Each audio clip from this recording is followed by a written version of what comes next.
Assalamualaikum warahmatullahi wabarakatuh. Selamat pagi semuanya. Apa kabarnya hari ini?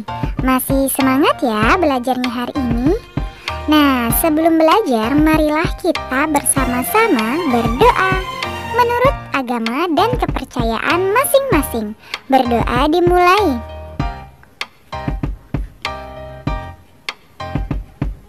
Berdoa selesai. Hari ini kita akan belajar materi kelas 5 tema 7, subtema 3, pembelajaran 1 mengenai peristiwa mengisi kemerdekaan.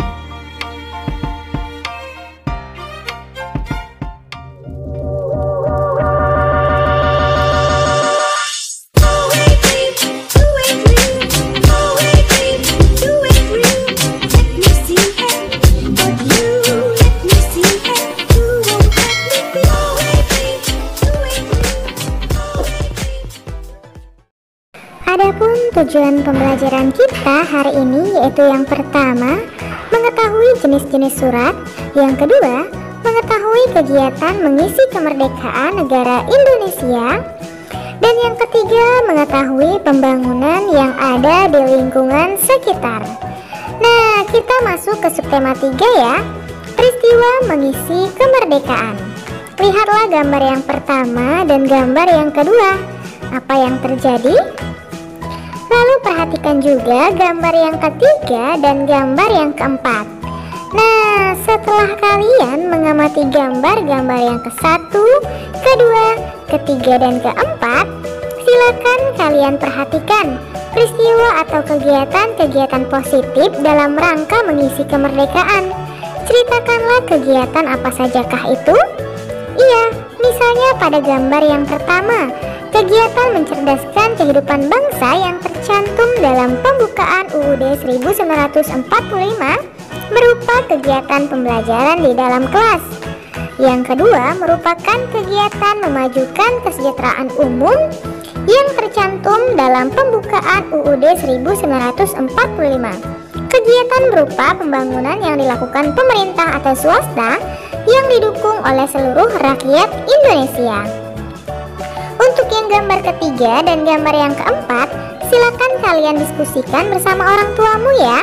Lalu tulislah di bukumu masing-masing. Nah, hari ini kita masuk pada pembelajaran 1. Banyak peristiwa yang terjadi di dalam kehidupan kita. Ada peristiwa-peristiwa yang dianggap penting dan patut dirayakan bersama orang lain. Untuk itu diperlukan sebuah surat undangan untuk merayakan bersama orang lain. Hari menjelang sore, ayah Beni mengajak Beni pulang dari kebun cengkih Pak Rudi. Ayah Beni akan menghadiri undangan pertemuan warga. Pertemuan warga tersebut sangat penting karena akan membahas pembangunan jalan dusun. Beni, ayo kita pamit pulang ke Pak Rudi. Kenapa kita harus buru-buru pulang ya? Beni masih betah di sini. Ayah ada undangan ke pertemuan warga. Ini surat undangannya. Baik ayah, nanti ayah harus jelaskan tentang surat undangan ya. Nah, perhatikanlah contoh surat undangan berikut ini.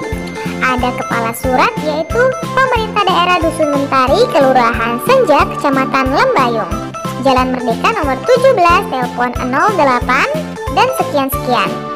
Kepada yang terhormat Bapak Hermawan, Dusun Mentari, RT 1 RW 10, Kelurahan Senja, Kecamatan Lembayung.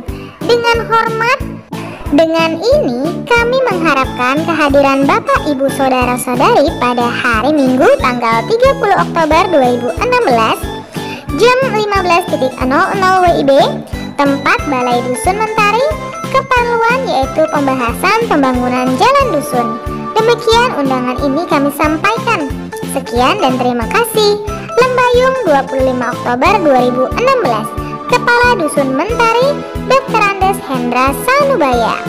Nah, tahukah kamu, surat undangan merupakan surat yang berisi pemberitahuan dan permintaan kesediaan seseorang untuk menghadiri suatu acara atau kegiatan. Kalimat yang digunakan dalam undangan haruslah efektif, yaitu singkat, padat, dan jelas. Tujuannya agar orang yang membacanya dapat segera mengerti isinya. Nah, surat undangan juga dibedakan atas 3 jenis, yaitu sebagai berikut.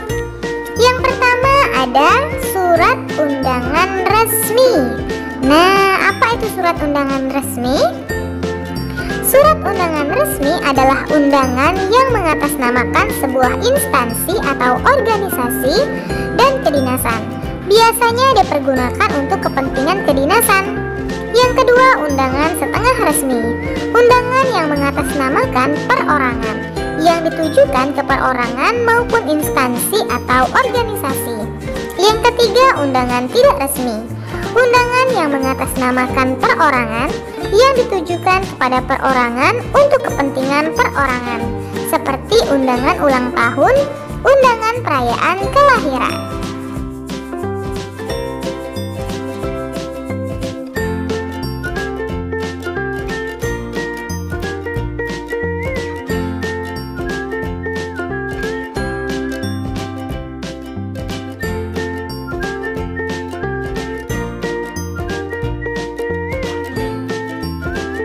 Sekarang ayo mengamati. Perhatikan kembali surat undangan yang diterima Ayah Beni. Menurutmu termasuk jenis surat undangan yang manakah surat tersebut? Coba kalian jelaskan pada kotak di bawah ini ya. Nah, kamu telah mengetahui jenis-jenis surat. Setiap jenis surat memuat bagian-bagian surat. Secara umum, inilah gambaran bagian-bagian yang ada di dalam suatu surat. Perhatikan baik-baik ya. Nah, lihatlah, pemerintah daerah Dusun Mentari, Kelurahan Senja, Kecamatan Lembayung, Jalan Merdeka nomor 17, telepon 028976865 merupakan bagian dari kepala surat. Lalu kepada yang terhormat Bapak Hermawan, Dusun Mentari, RT 1 RW 10, Kelurahan Senja, Kecamatan Lembayung, merupakan nama dan alamat tujuan. Lalu dengan hormat, yang merupakan adalah pembuka surat. Lalu dengan ini kami mengharapkan Bapak atau Ibu atau Saudara atau Saudari pada hari, tanggal, waktu, tempat, dan keperluan merupakan isi surat. Demikian undangan ini kami sampaikan. Sekian dan terima kasih. Yang merupakan penutup surat. Lembayung, 25 Oktober 2016 adalah tempat dan tanggal surat. Nah, Kepala Dusun Mentari, Dr. Andes Hendra Sanubaya merupakan pembuat surat.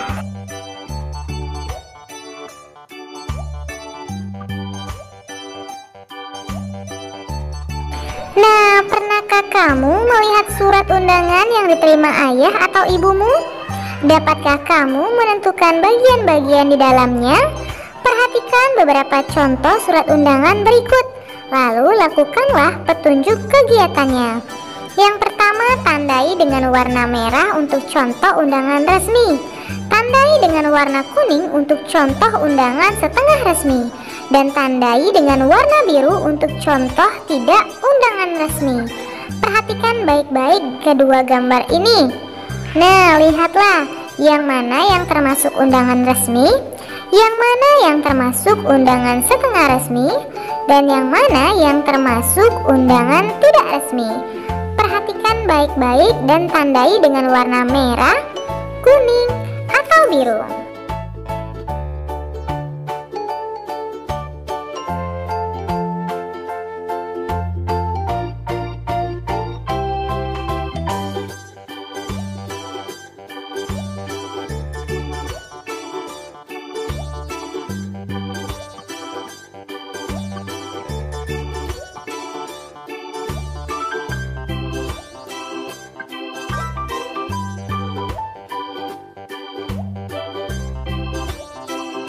Sekarang, ayo berdiskusi.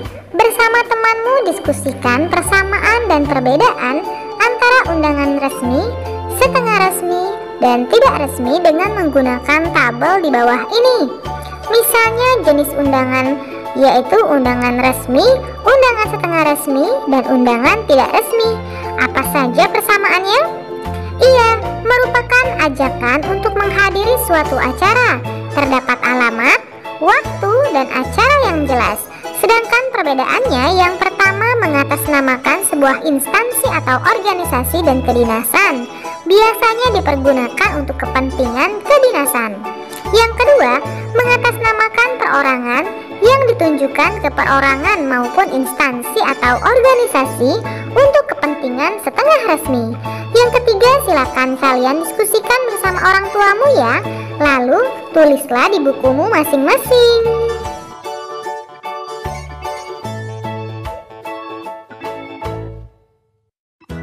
Ayo mencoba. Undangan yang diterima Ayah Beni terbuat dari kertas. Kertas merupakan benda yang mudah terbakar.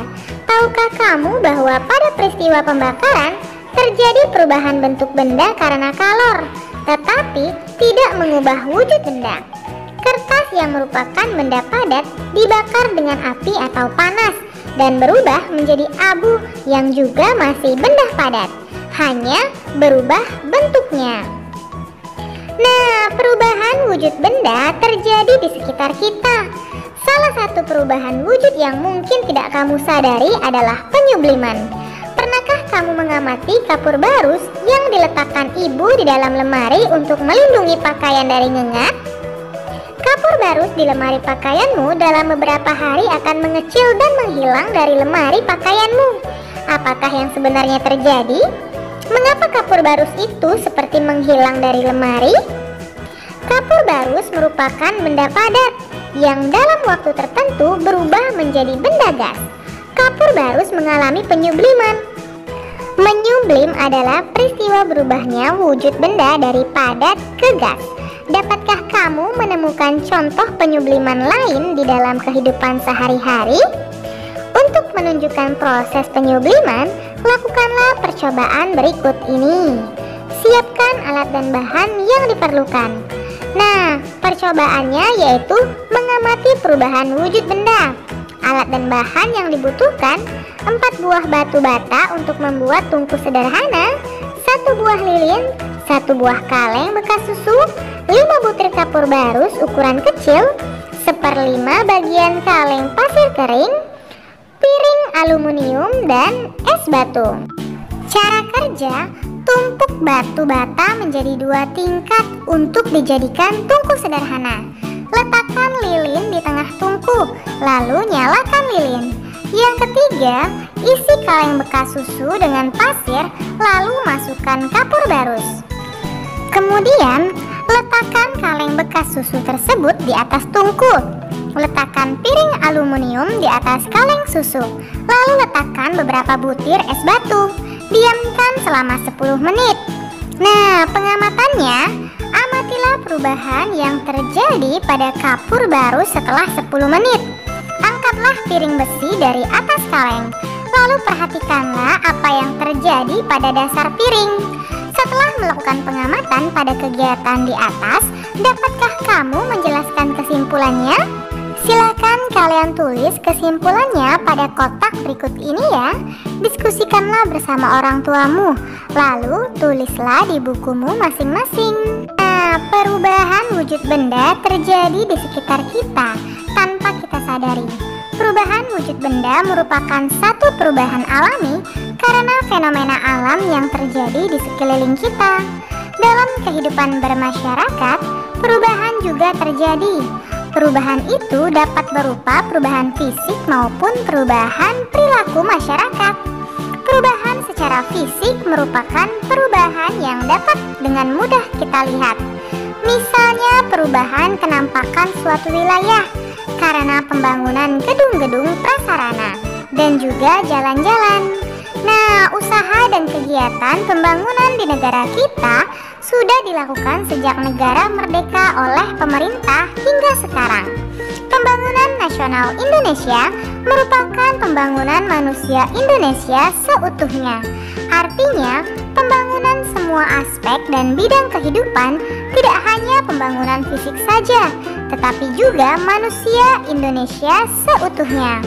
Pembangunan tidak dapat dilakukan jika kita belum merdeka dan berdaulat sebagai sebuah negara dan bangsa yang diakui dunia.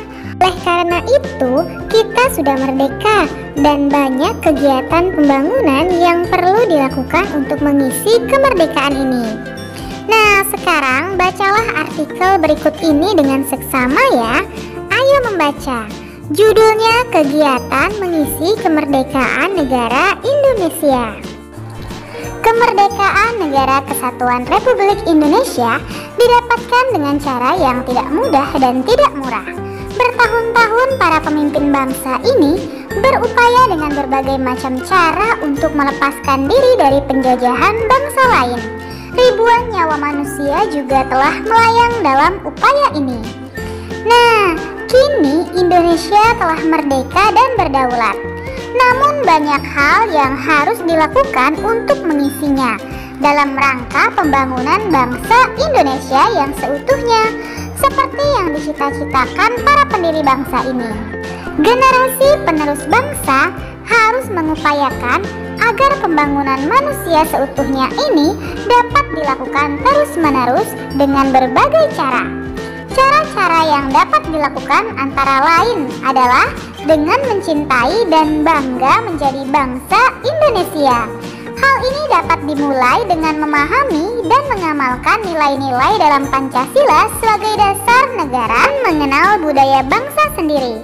Rasa cinta tanah air dan bangsa dapat dipupuk dan dilakukan dengan kegiatan-kegiatan sederhana seperti mengunjungi berbagai daerah di Indonesia dan mengenal cara hidup dan nilai-nilai masyarakatnya. Selain itu, kemerdekaan harus diisi dengan membangun kualitas manusia Indonesia. Para pemuda hendaknya dapat menggunakan masa kemerdekaan bangsa dengan menuntut ilmu setinggi-tingginya dan berkarya untuk membangun negara sendiri. Berbagai ilmu dan teknologi hendaknya dikuasai untuk memajukan kehidupan berbangsa dan bernegara. Nah, sekarang ayo berlatih. Berdasarkan bacaan di atas, temukan kosakata baku dan tidak baku. Kemudian carilah artinya di Kamus Besar Bahasa Indonesia. Bertanya kepada guru atau berdiskusi dengan teman lainnya.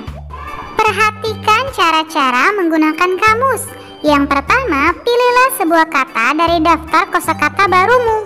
Misalnya pembangunan. Bukalah kamusmu. Carilah daftar kata-kata yang dimulai dengan huruf awal P. Ingat, setiap kata pada kamus selalu diurutkan berdasarkan urutan abjad. Dalam daftar kata yang berhuruf awal P itu, carilah daftar kata yang dimulai dengan P. Carilah daftar kata yang dimulai dengan PEM. Kata pembangunan akan kamu temukan di antara kata-kata itu. Selamat mencari. Misalnya kosakata pada bacaan: kualitas, teknologi, dan sejahtera. Kualitas artinya tingkat baik buruknya sesuatu.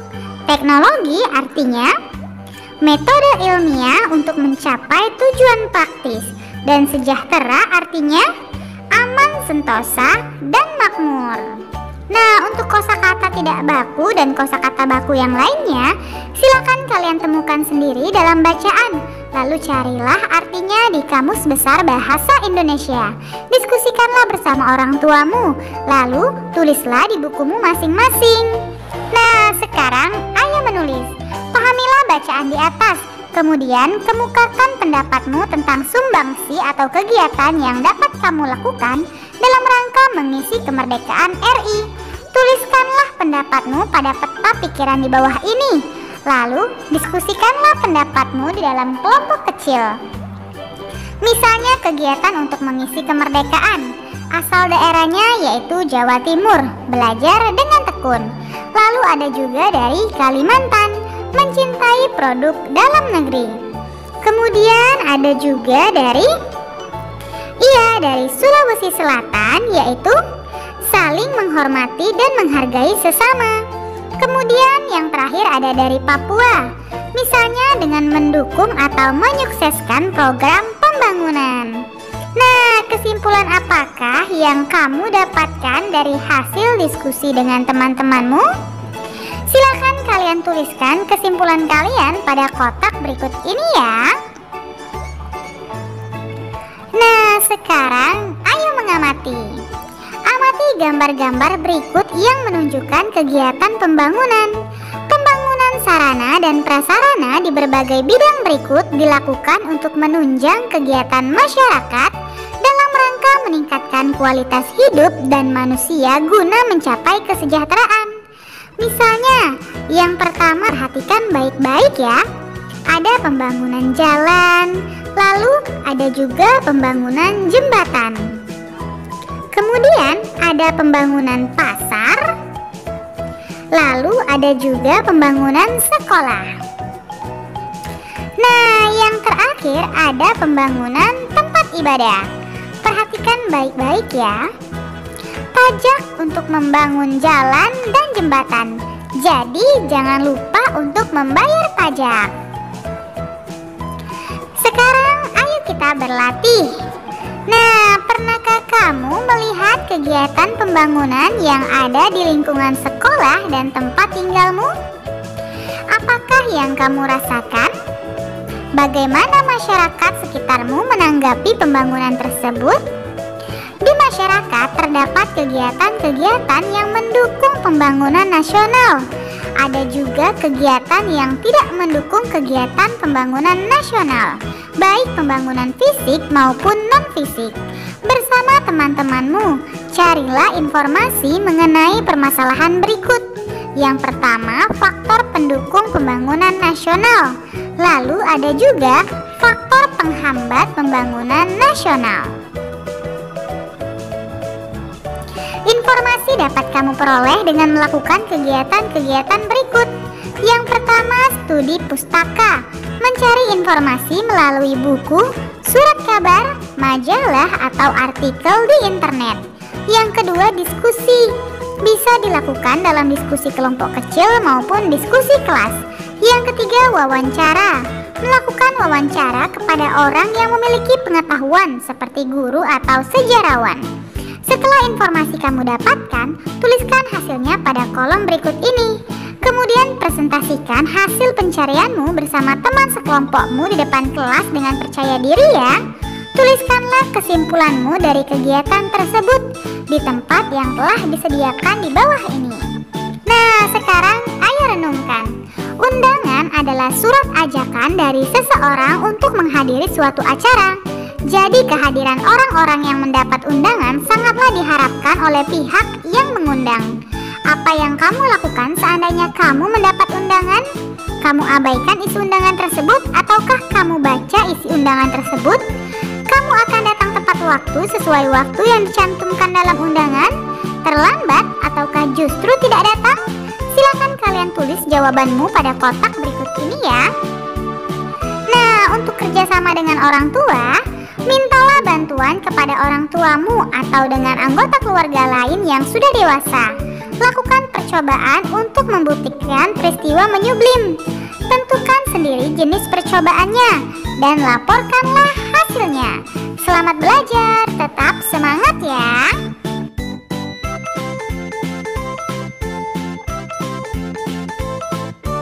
Terima kasih, kalian sudah menyelesaikan materi hari ini dengan baik. Kamu memang anak pintar. Ayah bunda, terima kasih ya sudah mendampingi Ananda hari ini. Semoga Ananda memahami materi pembelajaran hari ini dengan baik. Jangan lupa untuk membereskan perlengkapan belajar. Berterima kasihlah kepada kedua orang tua, serta berdoalah setelah belajar. Terima kasih. Sampai bertemu di materi selanjutnya. Dadah. Wassalamualaikum warahmatullahi wabarakatuh.